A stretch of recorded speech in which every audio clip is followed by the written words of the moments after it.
আসসালামু আলাইকুম, কি অবস্থা? সবাই কেমন আছেন? আশা করি সকলে ভালো আছেন। তো হঠাৎ করেই ছোট একটা ভিডিও নিয়ে চলে আসলাম আপনাদের মাঝে। আমি নিজেও জানতাম না যে আজকে আমি একটা ছোট ভিডিও করতে পারবো। তো আমি বের হয়েছিলাম আম এক কাজে। আমি একটু যাইতে চাইছিলাম পার্লারে। তো যাই হোক, তখন আমার বেস্টু আমাকে কল দেয় আর বলে যে, "চল আমরা সাগরসরের ওদিকে থেকে ঘুরে আসি।" যেহেতু নানু ছিল, মামি ছিল, আমরা একটা বউ দেখতে গেছিলাম। আর বউ দেখার ফাঁকে আমরা, বউ তো দেখা হয়ই নাই, বরঞ্চ আমরা ওদের জমি থেকে কাঁঠাল, কচু শাক, পুঁই শাক এগুলো আর কি কালেক্ট করে নিয়ে আসছি। তো যাই হোক, সময়টা অনেক ভালোই কাটছে। তো আমাকেও কোনাবাড়ি থেকে ওর গাড়িতে করে পিক করছে। তো এখানে এসে কাঁঠাল কাটছি নিজের হাতে, ও কাঁঠাল কাটছে, আবার কাঁঠাল আমরা ওগুলো কোরাইছি, দেন ওগুলো আবার নিয়ে গেছি। অনেক মজার একটা সময় কাটছে। তো এখানে আসলে হয় কি, ফ্রেশ গ্রাম, তো গ্রামের একটু ভিতরে ফ্রেশ আর কি এগুলো পাওয়া যায়। কি বলে এগুলো, সবজি।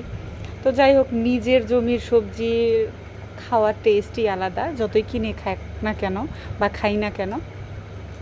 আর মামি আসছিল, মামাতো বোন, মামাতো ভাই, আর একটা আন্টি, নানু, আমরা অনেকেই আসছি।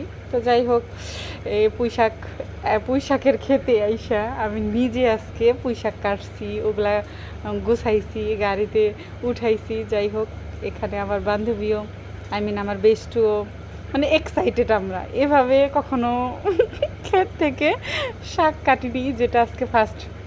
মানে অনেক মজার একটা জিনিস, শাক কাটতে যা ভাল লাগে। কেউ কিছু বলে না, কেউ বাধা দেয় না। মানে আমার ইচ্ছা মতো আমি যেভাবে খুশি ওভাবেই কাটতে পারলাম। মানে অনেক আনন্দের ব্যাপার আসলে। নিজের জমির সবজি তোলার আনন্দটাই আলাদা। তো আমাদের গাজীপুরের এদিকে অনেক গ্রাম, তো সুন্দর আর কি, সবুজ প্রকৃতি, সুন্দর, ভালো লাগে বিকেল টাইমে ঘুরতে আসলে। তো আমিও পুঁই শাক তুলতেছিল, খুব মজার একটা সময় কাটছে।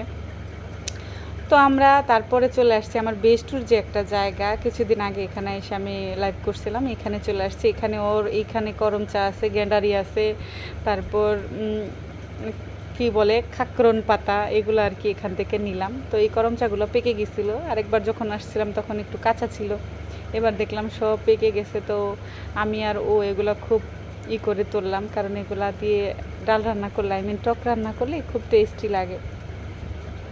তো অনেক আনন্দ নিয়ে দুজনে এগুলো তুললাম, আর ভালোই লাগতেছিল। আর এত ঘেমে গেছি, মানে এক্সাইটেড। আরেকও তো অনেকটা গরম, বৃষ্টি আসবে আসবে বলে আসলো না। সব মিলে একটা অন্যরকম পরিবেশ। তো আমি আর ও, গ্রামের মেয়েরা যেভাবে সবজি টবজি তোলে, ওভাবেই আর কি তুলতেছিলাম। আর এই তো আমরা দুজনে একটু পোস্ট নিতেছিলাম।